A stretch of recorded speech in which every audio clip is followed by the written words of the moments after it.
And as long as you have power, there's Fragments of Silicon.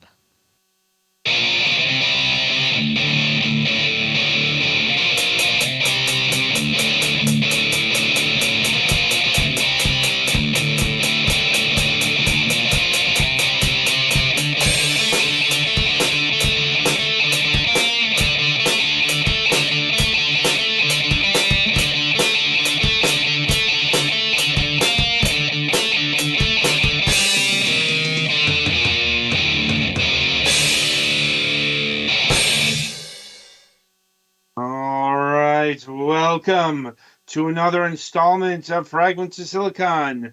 Last regular broadcast of the calendar year. I can't discount more of Petty Fans' Final Fantasy streams, Mm-hmm. in the days ahead. But as far as what we define as an actual show, this is it until 2024. Um, So, as always, joining me in the virtual broadcast booth are Galax and Petty Fan. Um, let us get to the news this week. Petty, why don't you start us off? Overall, not a whole lot's been going on this week. Um, I ended up getting Monster Hunter Rise on Steam because it was cheap in the beginning of the year. They're going to be getting rid of you won't be able to download the collaboration DLC for like Sonic and some of the other third-party stuff. So I figured for $15 I can get it now and have the DLC, and if I want Sunbreak later, I can just go buy it. So yeah, me and Ogre have been making some more progress on Final Fantasy 16, so that's been fun. Um, and yeah, it's just been cold, and I hate it because the neurological issues don't like the cold. Um, and yeah, I think that's it from me. Yep, Galax, you're tagged in. Well, on Sunday, there was a rather strong wind and rainstorm that blew through here, probably related to the storm earlier in down south. And it knocked out power for a large proportion of Maine, including my house for, about a day and a half, a little more. And I had already not slept well the night before, so Any concerns of like pipes bursting or anything like that, or is it no, it's just past here, and actually because it came from down south, it was actually unseasonably warm for a few days. It's back down to below 40 now, which is fair? yeah, just around freezing now, which is really what it should be like for most of December. But Yeah, climate change and all that. But anyway, completely fine. I know the yeah, feel of no, pipes bursting in the walls and needing to get that fixed. Ugh. yeah, no, our house was fine. Mm, It's just that, in fact, it was yeah, like we didn't have any basement flooding. Some places did, when we had a generator, so we were able to mm, maintain most daily activities. And like the store nearby was fine, the major road nearby was fine. It just we got caught in a big long string of power outages along a different road, I think, mm. just based on how things are wired. There are places in the state that still are going to take a while to be fixed up, though, because there was some flooding that washed out bridges and roads and stuff. So Mm.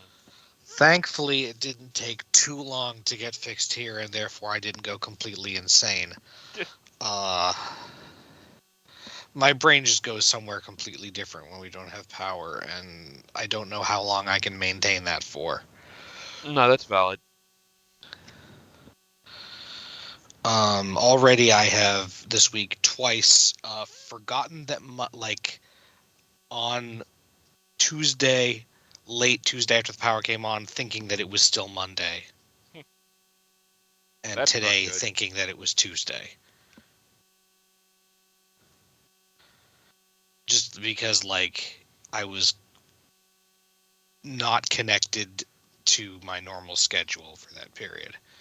But anyway, so yeah, obviously I haven't been doing too much video games in the last couple days, but since that I've been playing before that, and since it came back on, I've been playing with the new Pokemon DLC, which is pretty fun and interesting. Could be a little bit better in some ways, but also it's definitely got a lot of neat things that it adds to this generation. And they announced today that, as had already been figured out, that there is still an epilogue that will be unlocked in mid-January, the Mm. 11th. I guess I should Uh, probably get on and finish Teal Mask. yeah, that would be good.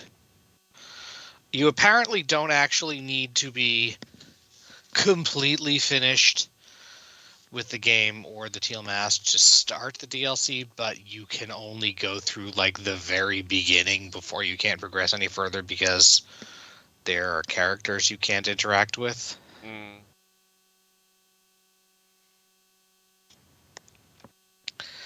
But yeah, that's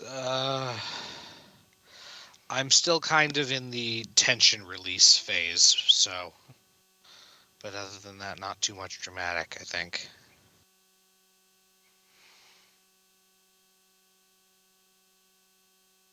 How about you, Adam?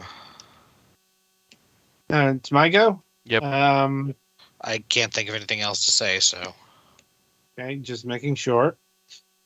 Let's see. Well, first of all, it's more than a week since my account on Discord got hacked, and things haven't changed there. Like, I'm still getting messages every time the old account is active with, people telling me, you know, via like Discord, Facebook, Twitter, Hmm. Steam today that, it's doing weird things and trying to scam people. I've,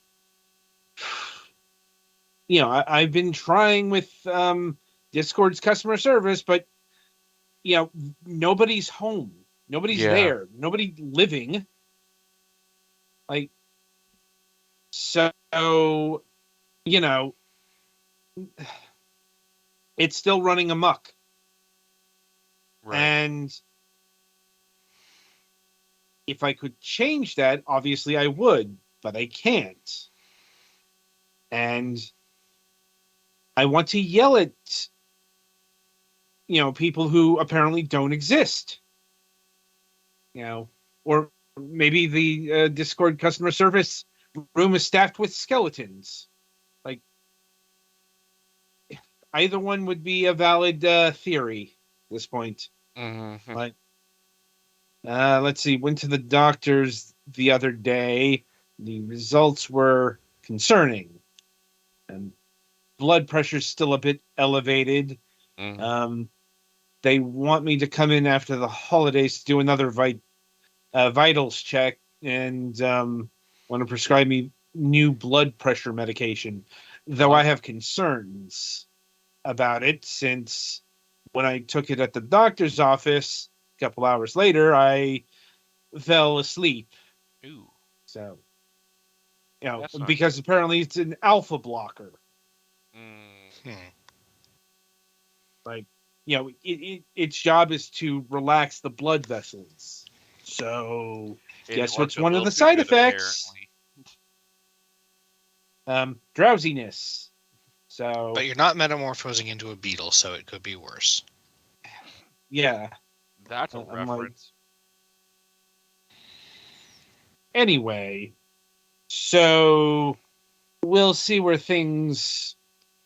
Well, I mean, they wanted me to come in earlier, but it's like it's the holidays. You know, Yeah, I need to follow up with my doctors on some things, but I had not bothering during the holidays. Yeah, it's like, they're concerned about 2 weeks. I'm like, it's unfortunate that, yeah, this happened during the holidays. I'm like, but it's the holidays. Hmm. I'm like, I'm pretty sure I'm going to, it's, my blood pressure was elevated, but it wasn't crisis level. Yeah, it wasn't. They're calling an ambulance now. A whole, sit there, right? Yeah, it's like, you know, it's like, so I don't think 2 weeks is going to do much harm.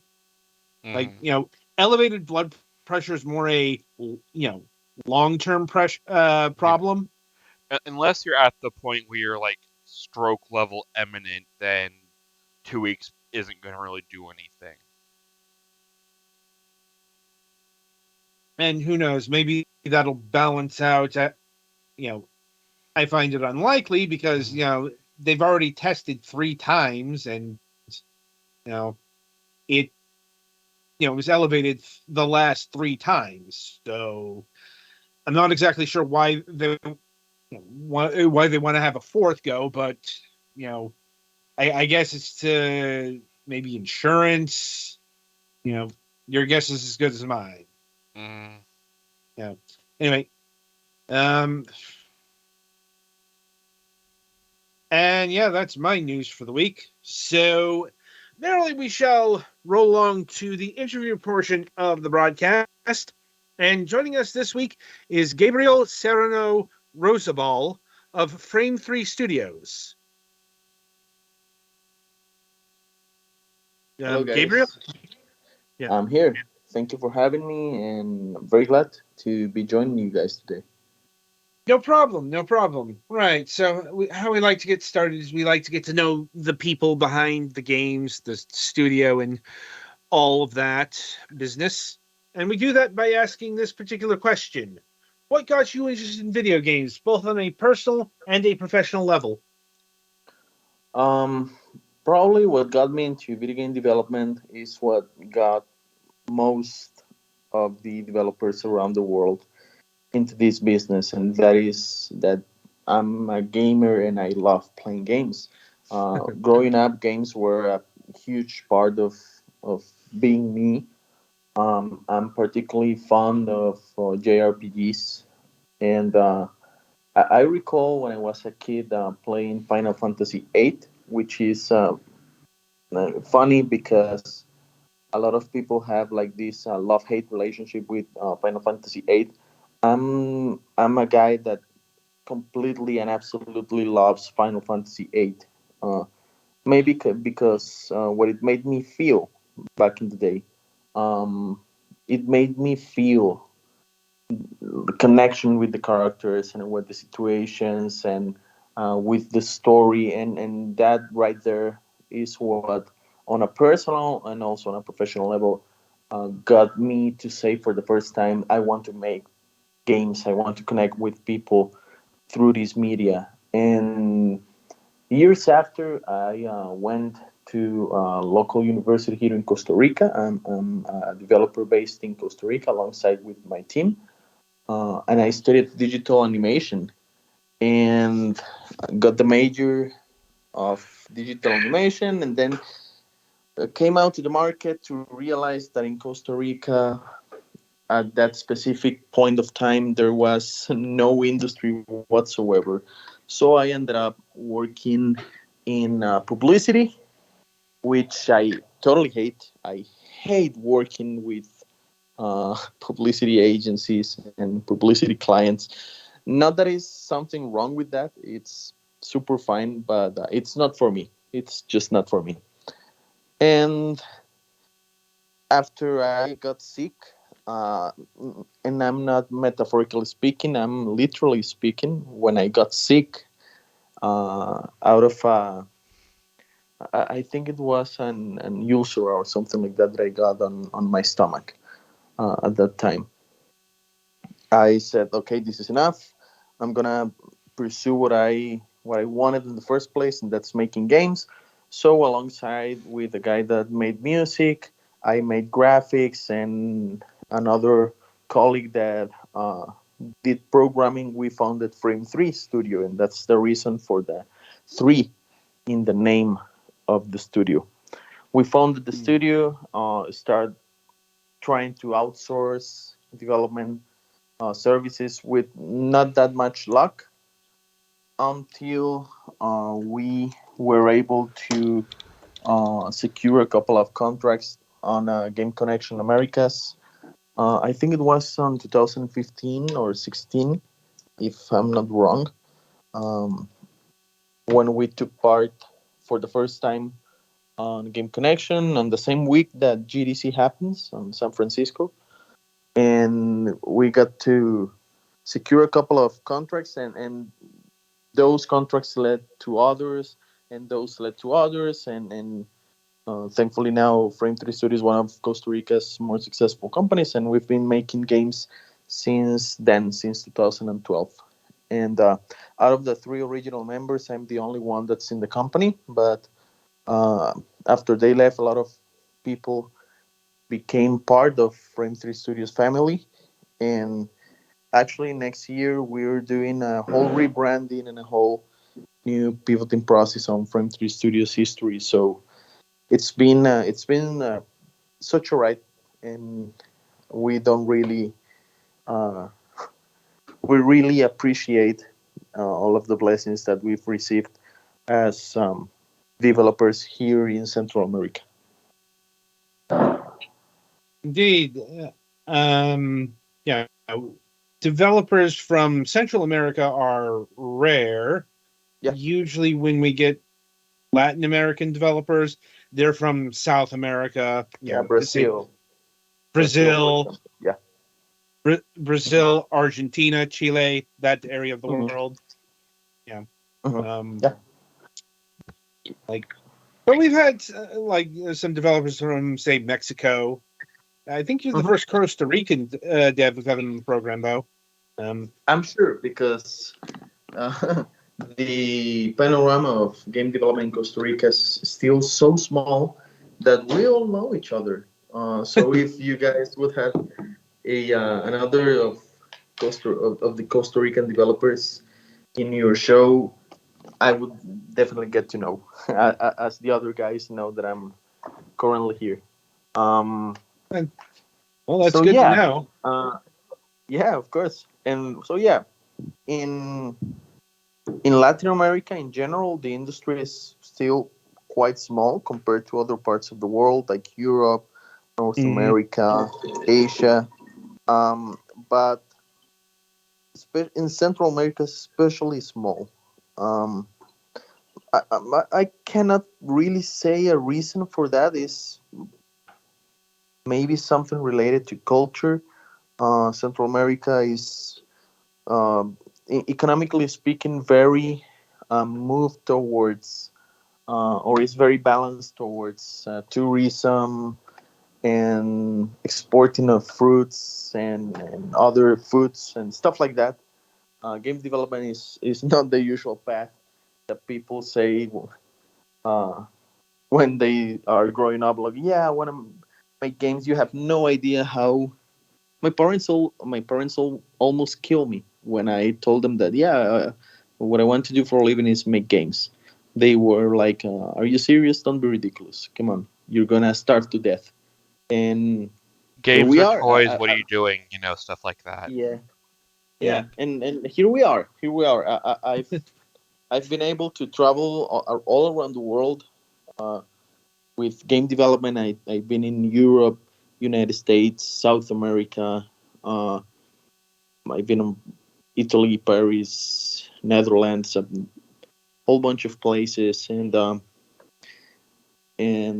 all because of video games. So I think that for other people in Central America and Costa Rica that could be hearing this podcast either live, or if they get to check it out afterwards, know that it is possible to do so here in Central America. It's hard, probably harder than in a lot of other parts of the world, because there is not that much job opportunities.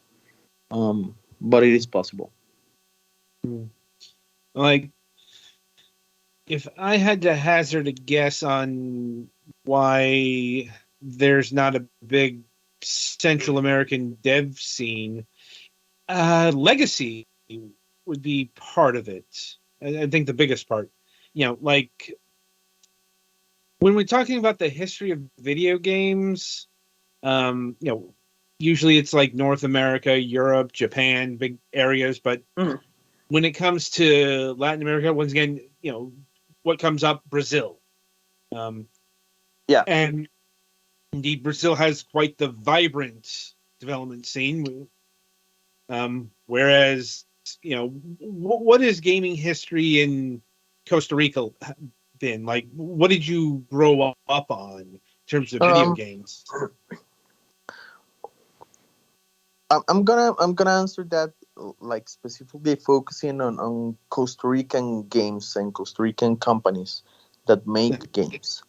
Okay.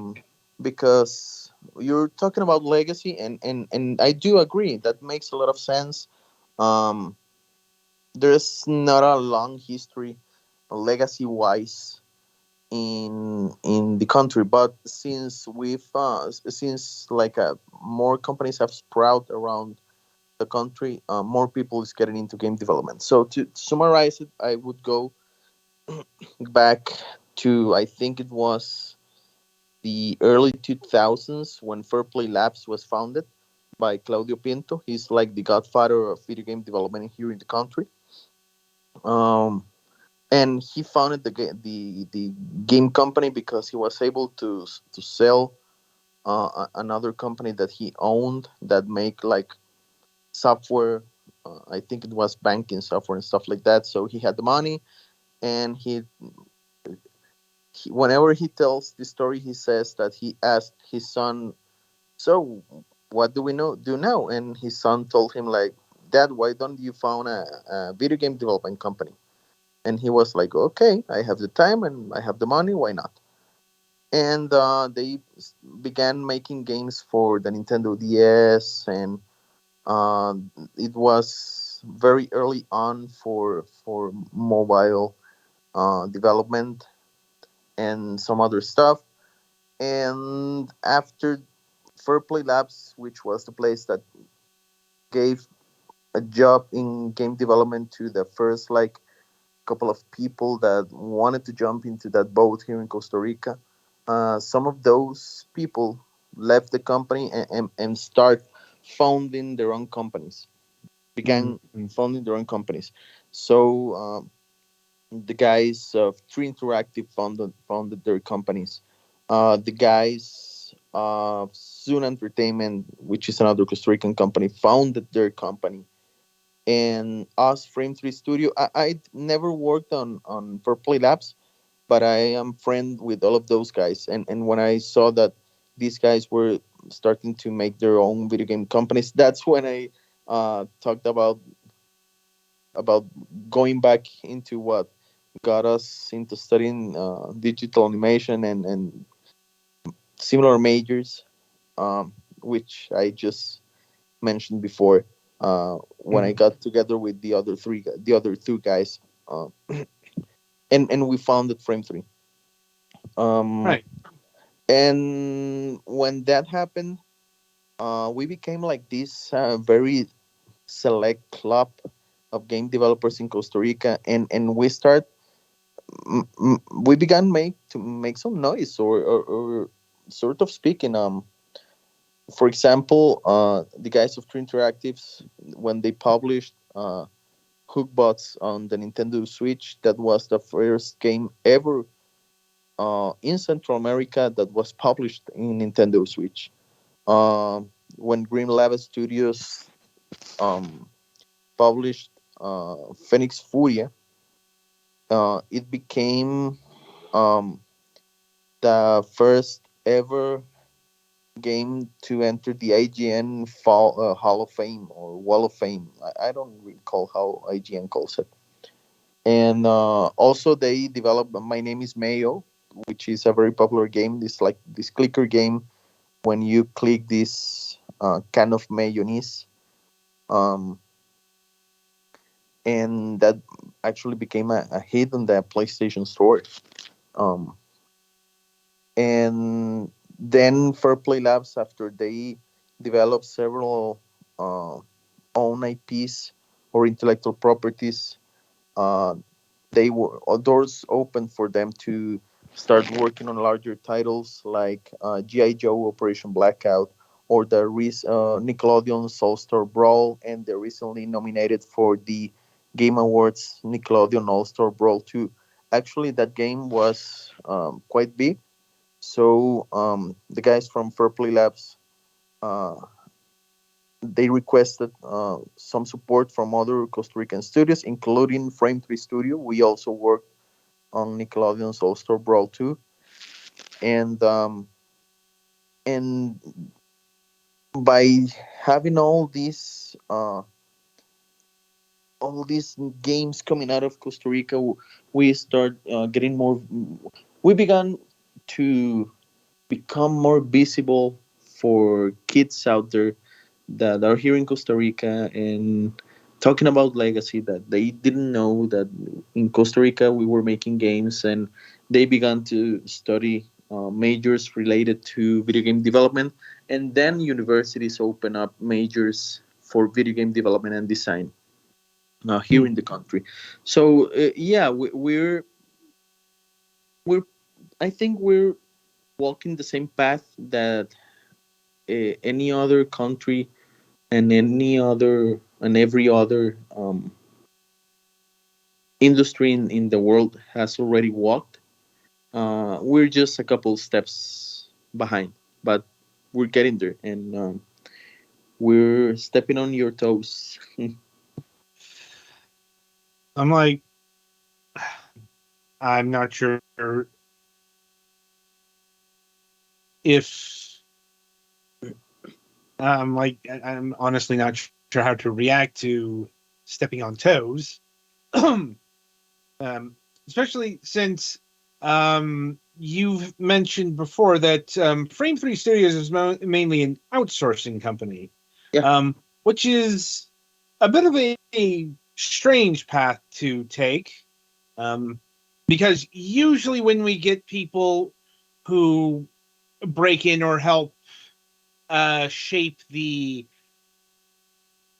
nascent industries of the countries that they're in, this has happened before. Usually they're indie developers.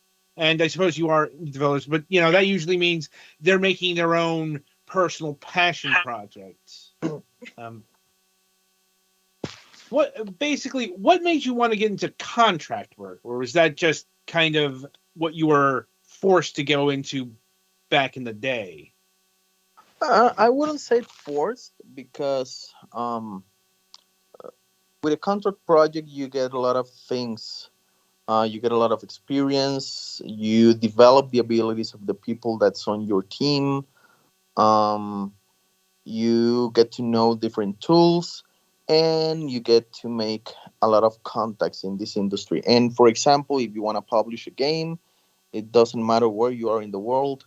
Sooner or later, you're going to be talking to publishers because it's the fastest way to reach massive audiences to make your game profitable.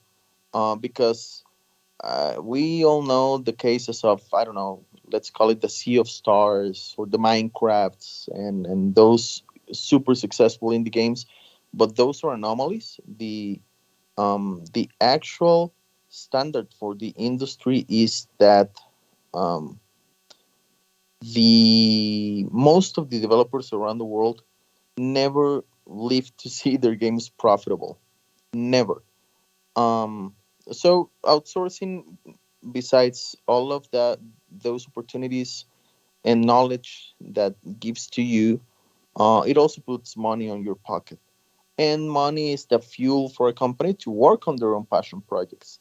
And for example, by us working on, or for example, let's talk about True Interactive, which I already mentioned, the first game that was ever published in Nintendo Switch here in Latin America, which is called Hookbox. Um, They worked on outsourcing contracts, raised enough money to then develop their own IP, and they placed their IP out there. Fair Play Labs, I already mentioned that they work on contracts like G.I. Joe Operation Blackout, and also they worked on Nickelodeon All Star Brawl. Uh, and those projects put money uh, on Fair Play Labs pocket to work on games like Color Guardians, which is an original IP of them, and they're now currently working on another original IP. Green Lava Studios, they have tons of original IPs or passion projects out there. I think both things can coexist. It is, of course, much more common in other parts of the world seeing these guys working their 9 to 5 and then creating their passion projects at night. Um, but we do have also a lot of other responsibilities in the sense that of just taking the United States as an example, you have this whole bunch of indies out there, right? These guys Right. making their games uh, after their 9 to 5. Uh, but you also have your Bungies, and you also have your Ubisofts, and you also have companies, AAA companies, prowling around Silicon Valley and other parts of the United States. Uh, we do not have that here in Costa Rica. So we have the responsibility not only for us, but for also the next generation of developers to develop an environment for them to grow. Uh, for We have to build places for other developers in Costa Rica to be able to come and knock doors and work and get experience, and then if they want, quit and found their own uh, game companies, as has been the story in other parts of the world, including the United States. And that's what I'm saying, that we are um, pretty much following the same paths that uh, have been followed around the world. We're just a couple of steps behind. And what I mean that we're stepping on your toes is because this story that um, the story of the video game development industry, it's let's say 70s, 80, 90, 20. It's like 40 years old or something like that. Something around 40 to 45 years old. Um, we're closing in like one in 1/4 of the time that it took to for other countries to reach where they are now. And the reason, of course, the reason why we're doing it faster is because we already have seen how it's been done in other countries, so we already know how to follow a certain path, and there are a lot of other conditions that didn't exist before that help accelerate this sort of process. Like, for example, we now have digital storefronts. Back in the day, you only had the opportunity to sell your games in a store if you were able to get your game on a cartridge or on a disc.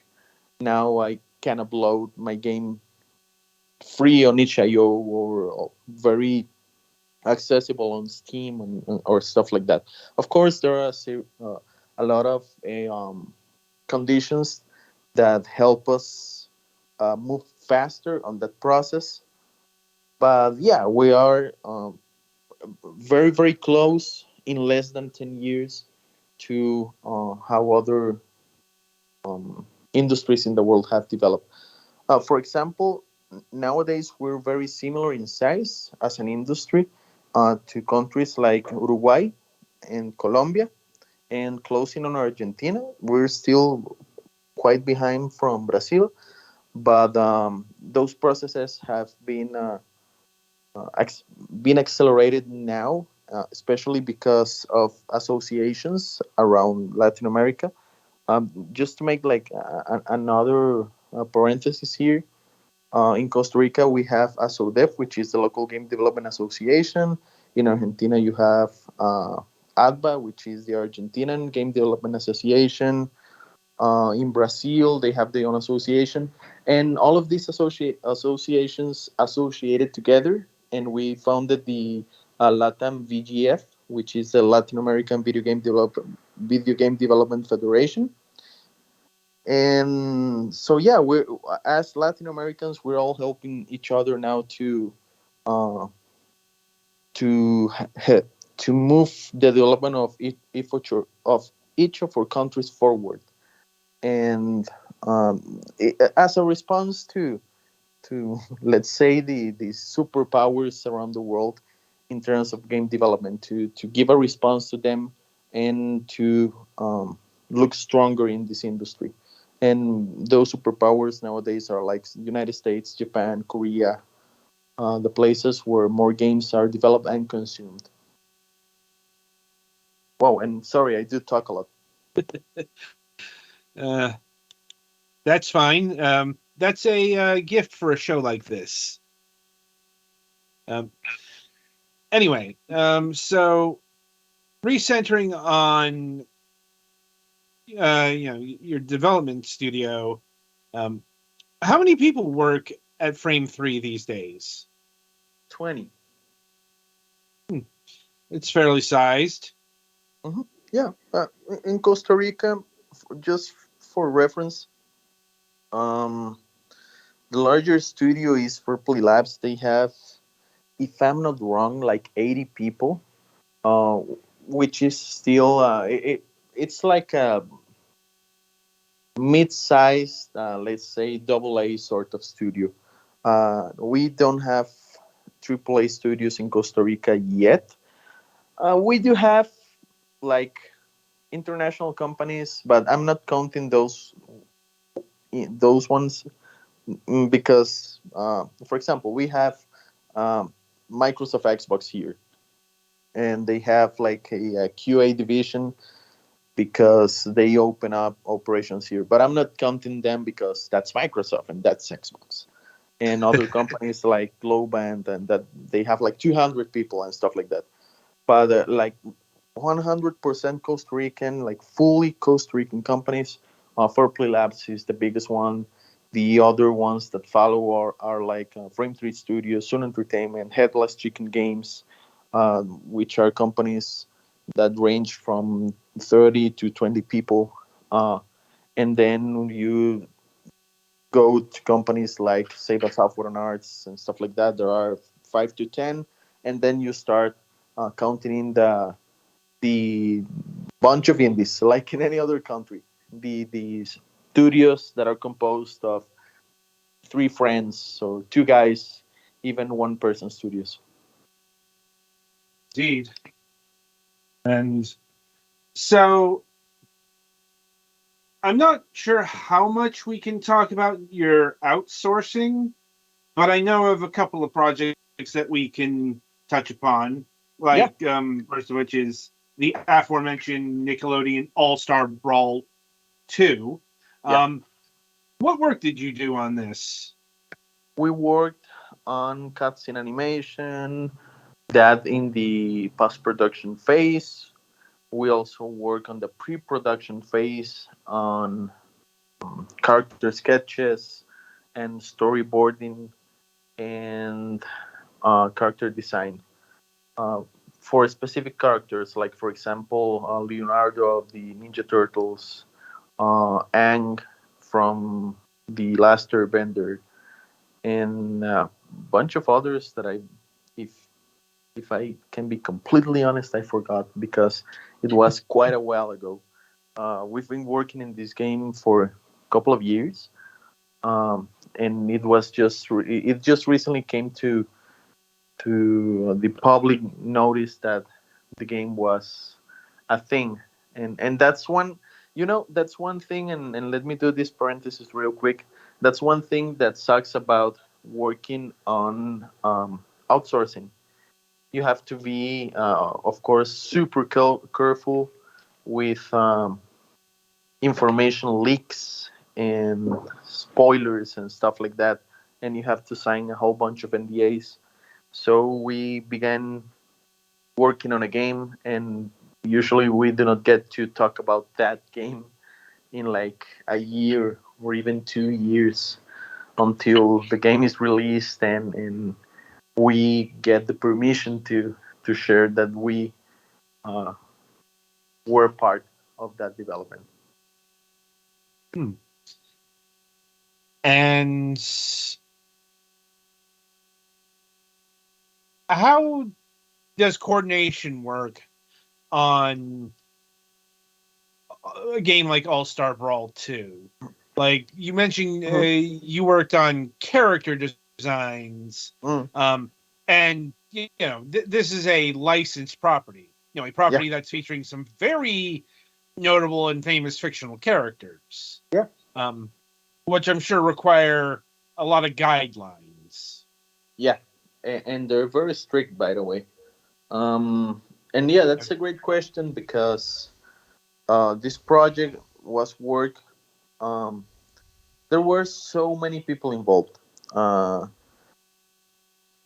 for the first ones were the people, of course, of Nickelodeon, which have the license and all of the brands, and that are the ones that give the final approval for everything. Then afterwards, it was the publisher, which was Game Meal. Um, Another parenthesis, uh, Game Meal has been facing like a lot of heat lately. Maybe you've seen that with games like the Kong Island or something like that. That there were tons of memes about that and this horrible Walking Dead game. I'm just pointing this out because I mean, the only game that recently came like super well punctuated out of the games that Game Meal published was Nickelodeon's Soul Store Brawl 2 that was developed in Costa Rica, which is a testament of the quality of work that we do. I just wanted to point that out. Closing that parenthesis, then the license was given by Nickelodeon to Game Meal, and Game Meal had to coordinate then with for Play Labs, which was the main development house. Then there was, and Game Meal is from the United States. For Play Labs is from Costa Rica. Then there was another studio. I think it was Brazilian, if I'm not wrong. I don't recall. And in Costa Rica, they also hired Fairplay Labs hired two other studios to help them with animations, characters, and stuff like that, which were Frame 3 Studio and Studio Shout. Um, the way that we coordinate is through platforms like Slack, for example, a private and secured Slack server was like our daily bread, divided by teams, specifically having the people that were managing each of the teams working on each of the sections of the game, and then the managers of each of those sections had their own Slack group for managers that report to the publisher, and then the publisher report to Nickelodeon, and it's quite tricky. Yeah. mm, I don't doubt it. Now, I'm sure we could talk a bit more about this production and another one that you worked on, but I do want to shift to, have you all worked on anything of your own recently? Yeah. We're work actually a couple of things. Um, we're working on an undisclosed project that we are hoping to be able to launch in the upcoming like year or 2 years. We're not rushing ourselves just because why? There's no reason for us. We are doing the outsourcing part specifically to fund ourselves and do the game that we have always dreamed on. The game's code name at the moment is Project SKSQ, and it's an RPG, a turn-based RPG inspired by the classical JRPGs. And as I mentioned, those are my favorite type of games, and we're taking our time to work on those.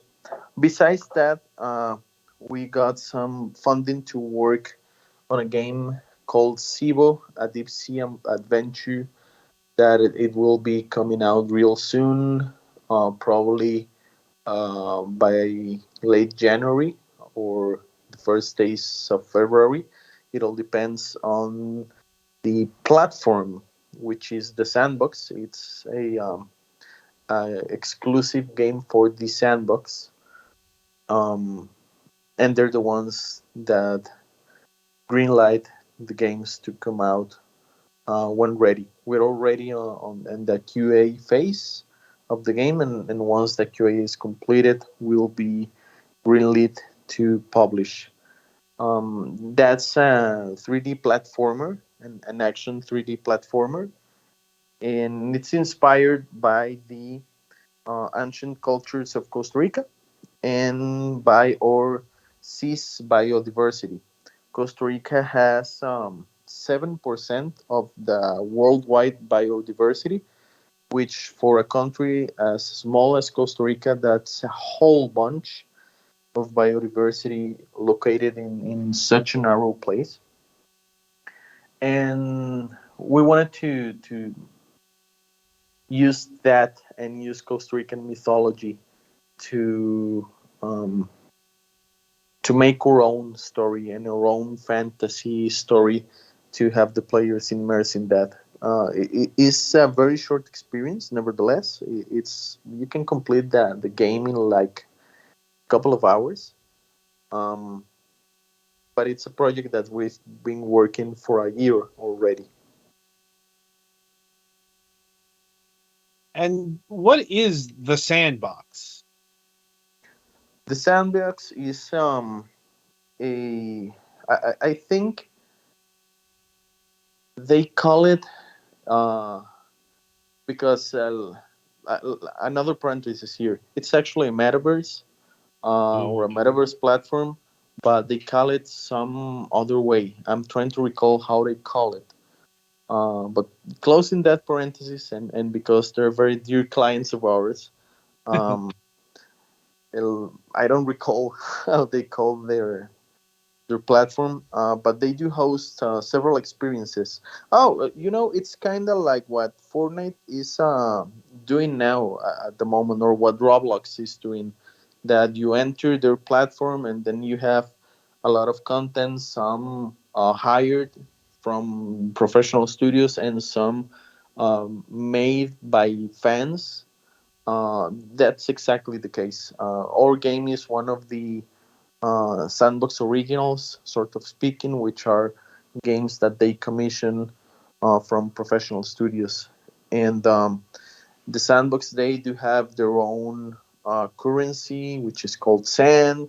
It's Ethereum based, and yeah, it's still a company that's going strong in this let's say metaverse and crypto panorama, which is quite impressive if you ask me, because that market has strongly collapsed in the past couple of years, and they're still very, very well positioned. And they're based in France, by the way. Their main offices are in Paris. They have offices around several parts of the world, but that's their main house. And yeah, and we've been working with them for over a year now. Hmm. Like, well, hopefully they, for your sake, stay afloat long enough for your project to come out on that platform. No, I I'm sure it will, because um, they they keep growing, and they have secured a lot of funding recently from a lot of entities, especially in Europe. And I think it's because their focus is the only way that the metaverse seems to be kind of working, which is the same model that I mentioned that Roblox and Fortnite have, uh, which is like this general general like launcher, in which you have this whole menu of different games that you can play through that launcher.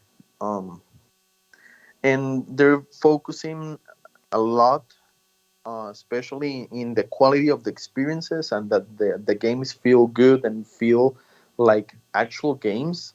I think that the problem with most of the NFT and crypto based and all of that crap that came out like a couple of years ago is that their focus was not making good games. Their focus was making, I don't know, an ugly monkey game, uh, and with nothing of juice behind it. Um, and they try to just sell it to people for crazy amounts of money. These guys, the people of Fortnite, the people of Epic Games with Fortnite, and the experiences created inside Fortnite, the experiences created inside Roblox, and the same case with experiences created inside the sandbox. Uh, their main focus is that the games feel good, feel like actual games, feel like actual products that you would enjoy, that you want to play. And I think that's the reason why they keep growing while most of the other companies have already disappeared. And probably what's going to happen, if you ask me, is that very few of the companies that appeared with the crypto outbreak are going to stay alive. Most of them are just going to disappear and die. And the ones that remain are going to probably become very well established. I guess only time will tell there. Yeah, But um, I will note, as much as I would love to continue the conversation, unfortunately, our time grows low. So I will see if my colleagues here have anything further for you at this point. I think I'm good.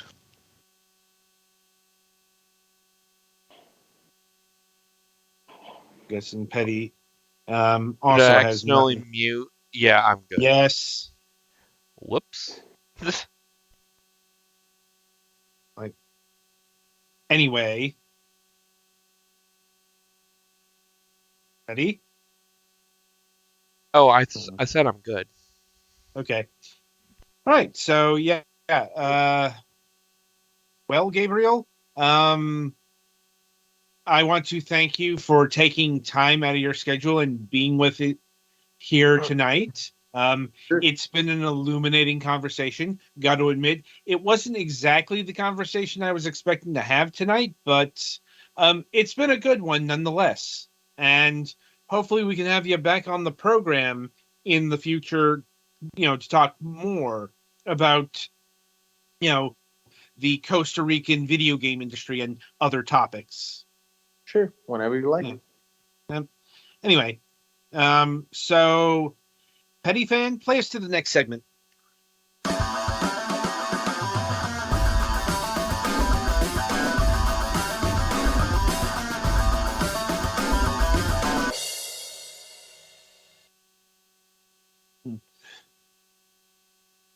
Oh boy, did news pile up in the couple of days in between Sunday and Wednesday.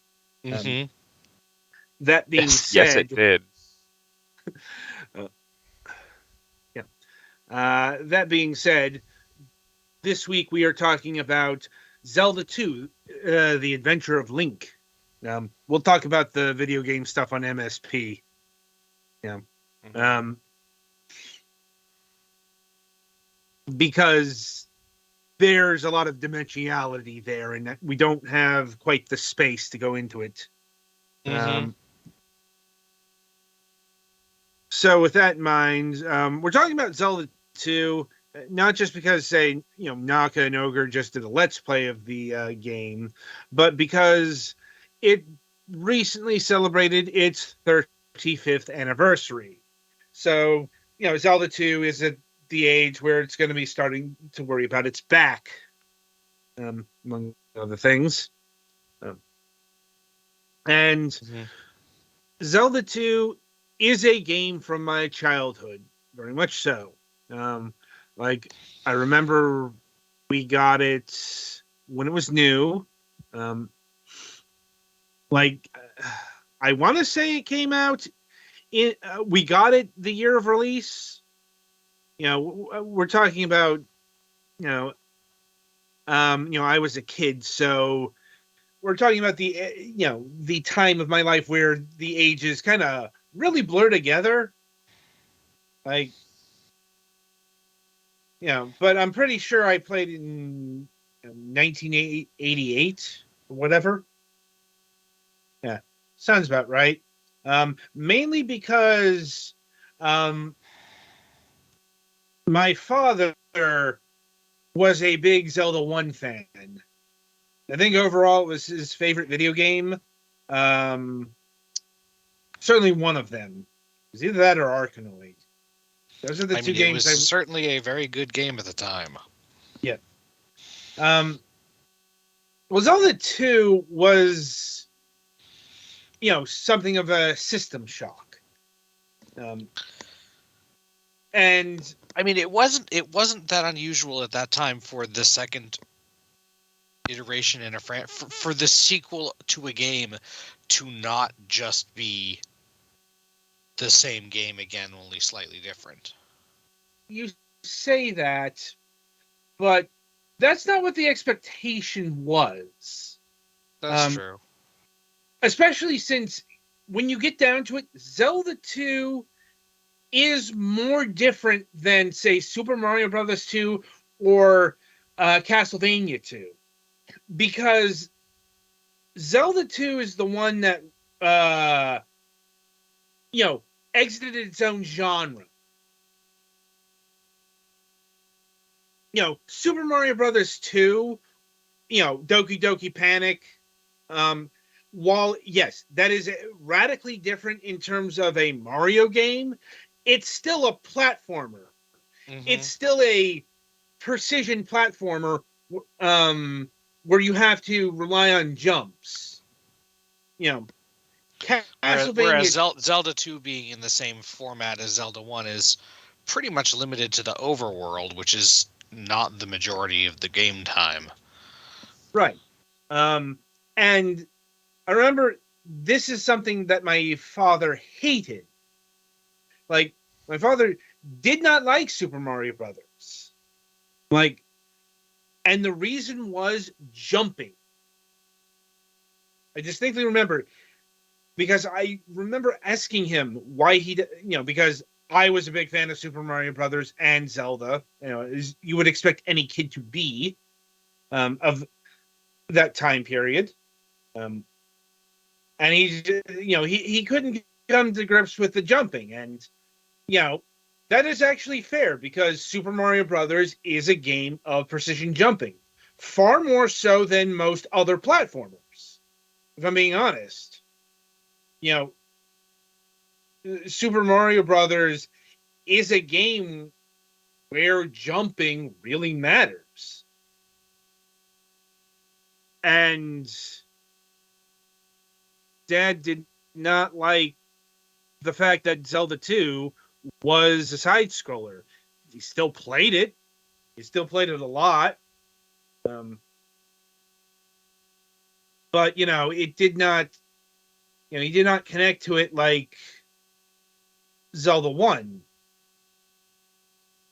Uh, and that kind of sentimentality has pervaded Zelda 2, not just with my father, but, a large chunk of the Zelda fan base still regard Zelda 2 as, the black sheep of the, proper Zelda family. I know there's the Zelda CDI games, but, those were not done by Nintendo.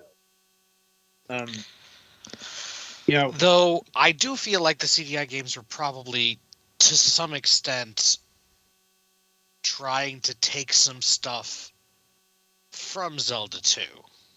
probably A so. lot of the enemies in them are also ones that like the Daira, the friggin' Mohawk fin lizard guys. Right. They're from Zelda 2 and they're ubiquitous in the CDI games. Yeah, I mean, you could well, at least the first two. Okay, the two CDI games that are side scrollers, not the one that is ironically kind of the most like the other Zelda games, but is shitty in its own way. Yeah. Yes. Like, yeah, I can see that, but once again, now the actual involvement of Nintendo in regards to the CDI games has been disputed, and some have said that they were actually surprisingly involved. Some say they were barely involved or not involved at all. The point is, they're not Nintendo games. They're Philips games. Mm-hmm. So they therefore don't count. The And only reason they exist is because of the deal for the CD technology they were trying to get that ended up falling through. Right. And it's also not a case, like Capcom, helped develop several portable Zelda games, but that was under the direction of Nintendo. Yeah. Like Nintendo's still the publisher of those games. Yeah, Nintendo suits were still involved in that one. Yeah. Mm-hmm. And so, therefore, I can still strike the CDI games wholesale because they're not Nintendo projects. Mm-hmm. Maybe they were cribbing from Zelda 2 or whatever. Who cares? Yeah, you can tell how official they are is if they land on the Zelda timeline. The Philips games do not land on that timeline, and as far as Nintendo is concerned, they do not exist. Whereas Zelda 2, that is an official Zelda game made by Nintendo, directed by Miyamoto and Tetsuka, the Zelda people. Mm-hmm. So I'm not exactly sure. Like, the thing is, I'm not sure if people I'm pretty sure the reason's out there for why Zelda 2 is the way it is, but it doesn't come up much. Well, also, I want to clarify. I don't think that having towns with lots of NPCs and being a side scroller are what's wrong with Zelda 2. Though they certainly are some of the things that were different about it. Right. But honestly, I think a lot of the problem is just how much of a departure it is from not only the game that came before it, but everything else in the series. That too, but the implementation of the live system and the experience system are incredibly awkward. Yeah, the live system is probably the thing I hate the most, and is why we don't have it playing on. I'm not actually playing it. I'm just running a trailer because I did not like Zelda 2.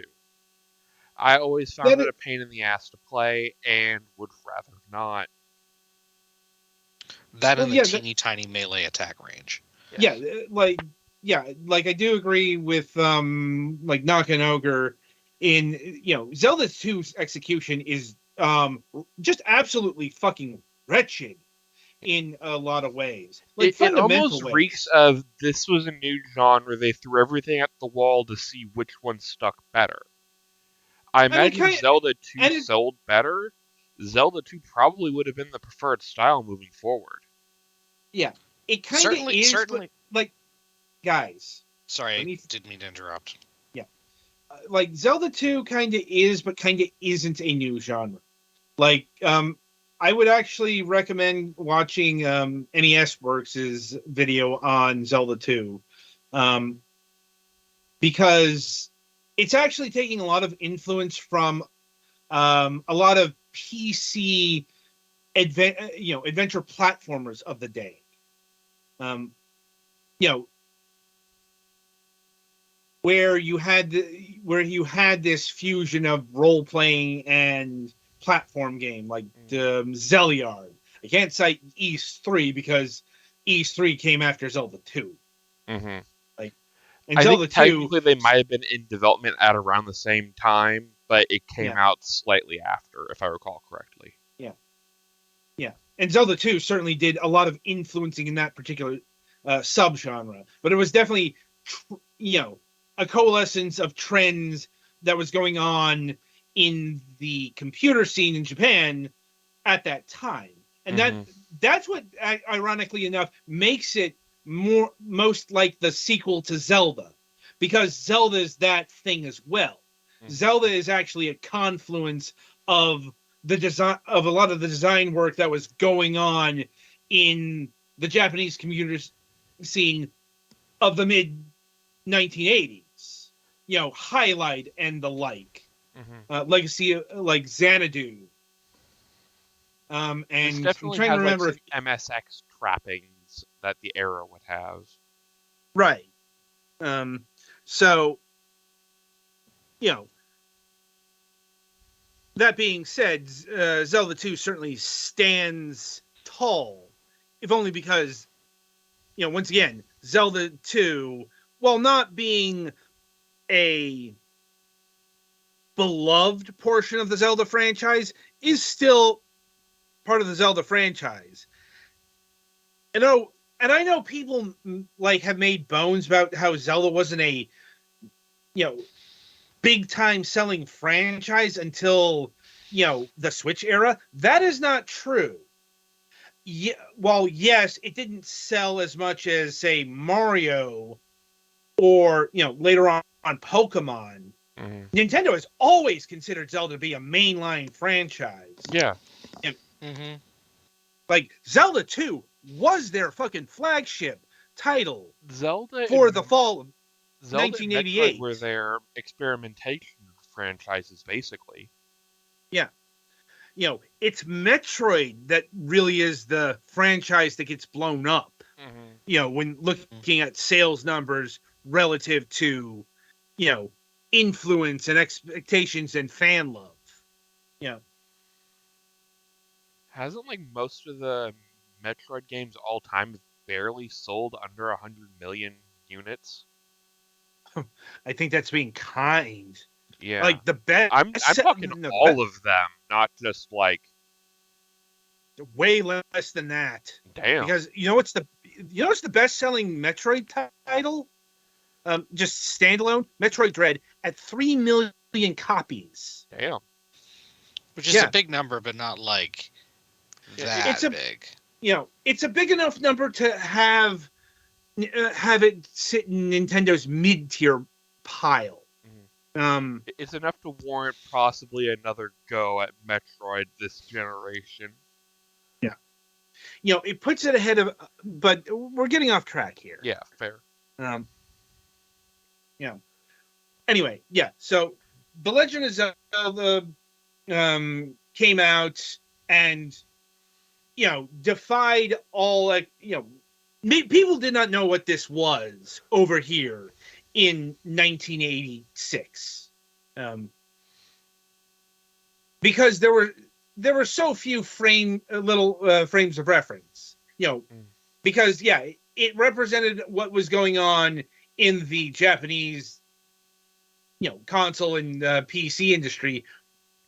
We barely had that frame of reference due to various factors. Mm. Um, but the Legend of Zelda kind of became the standard for overhead adventure games.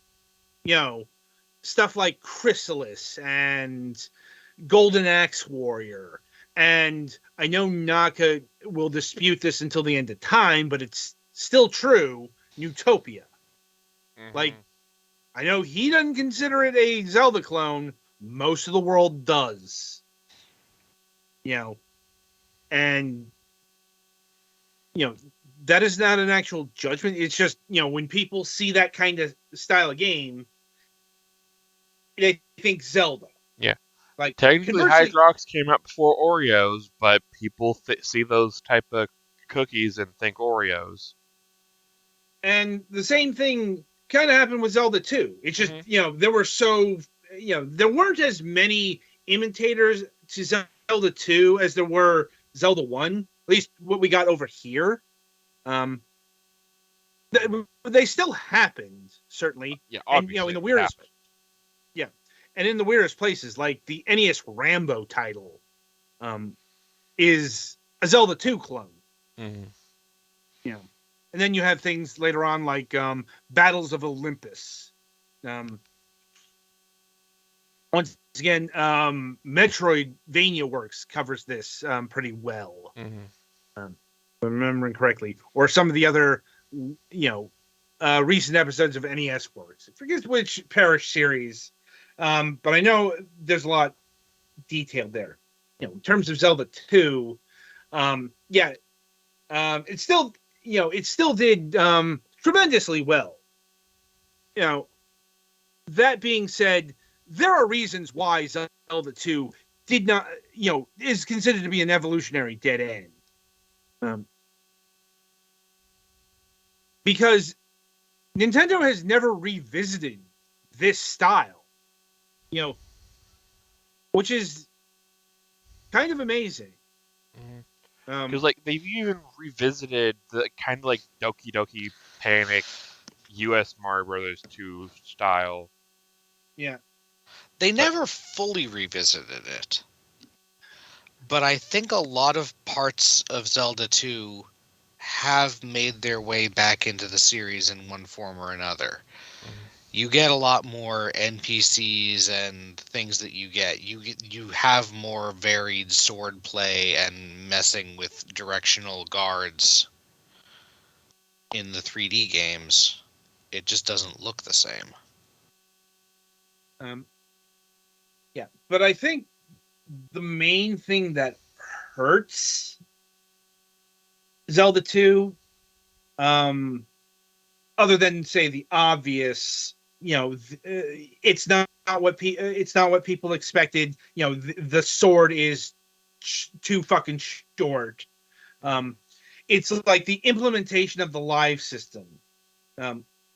Like, it's just fucking awful. Well, Even specifically back, with the fact that there's that you have a limited number of lives before you at minimum restart all the way back to the central palace, no matter where you were, unless you're in the final dungeon. And beyond that, there's no actual way to heal aside from using the healing spell, which you don't get right away. right, and the heal spell costs too much. Well, you can Well, also go to that an or inn going to by... towns, but obviously going to towns isn't available in most dangerous situations. Right. Like, it's a game that, even by NES standards, is difficult. Definitely And embodied the Nintendo hard of the era. yeah, and it's also the era of no maps. Like, you had to sketch, you had to sketch out either in your brain or on graph paper. Like, guess what my family did? Graph paper? No. Ah. Nobody bothered to do graph paper maps in my family. So it was all by memory. Oh boy. Yeah. I'm like, the Great Palace can go burn in all the fires. Like, because just fuck that place. Mm-hmm. Yeah. Anyway, as much as I would like to keep the Zelda 2 conversation going, we are nearing the point where we have to prepare for MSP. Yep. So, final thoughts on Zelda 2. Not my favorite Zelda game. Probably never want to revisit it again. But its existence is an interesting footnote. Hmm. It has enough downsides that it's definitely a pain in the ass and largely not very good. But I do think that its legacy is like the impact it's had on the series is a bit more than it often gets credit for. Hmm. I think that the NES difficulties, sharper edges have been rounded off by emulation. You know, Oh it's yeah, like, if you can save state and shit, that removes a lot of the issues. yeah, let's be honest here. Um, People today are probably going to be accessing Zelda 2 via the NSO. Um, Mm-hmm. and therefore, yeah, access to not just save states, but rewind states, Mm-hmm. which is especially useful for um, Zelda 2. So I think Zelda 2 can be enjoyed a bit more. But let's be honest, there's no actual solutions to that god awful range. Like, I legitimately don't know what the fuck anyone on the team was thinking with that sword. Like, Yeah. I, I don't. I'm like, Some people are thinking it needs to be as long as Simon's Whip. Not quite that long, but you but it definitely needs to need be to be at longer than, least. It needs to be at least as long as Link is tall. yeah. I don't think I've encountered anybody who thought Link's sword in Zelda 2 was the right amount of length. Mm-hmm. Mm-hmm. You know, get some, get some growth serum on that thing or whatever. Anyway, so yeah, that'll about do it for our conversation on Zelda 2.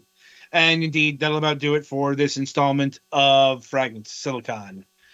Anyway, so as previously mentioned, this is the last episode of the calendar year, which just means in real terms, we will be back in 2 weeks.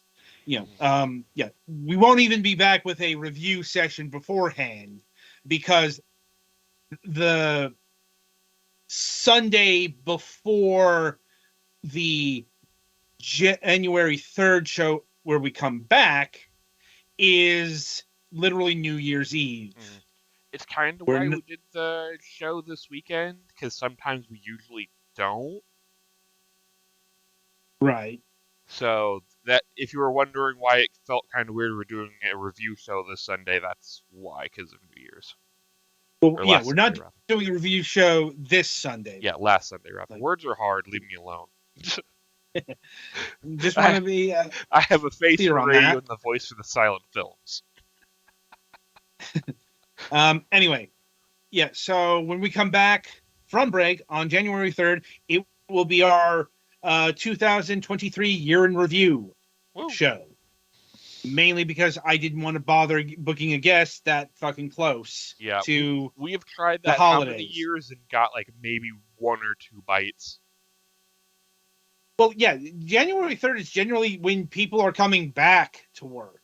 Yeah, usually if it's like if we happen to land it, like I think the easiest one we've got is like when the show lands on like the 5th or something like that. We can Yeah, probably get somebody, but like that close to New Year's, nah, that's travel days, my friend. yeah. That's travel slash So, sobering up days. yeah. So, yeah, it's going to be our year in review where we look over what we reviewed and pick the general best, worst, what have you. It'll be a fun time for all. Mm-hmm. And as previously stated, do look for Petty's Final Fantasy 16 streams during the Christmas season. Like, so, on that note, until next time, I shall wish you good gaming. Well, and I guess real quick for everybody still here, I'm gonna shoot you guys over to somebody who I follow, Nick Nocturne, with a raid while we wait for us to get started with MSP. So have fun over there, everybody. Okay? Now the good gaming and all that. play the music.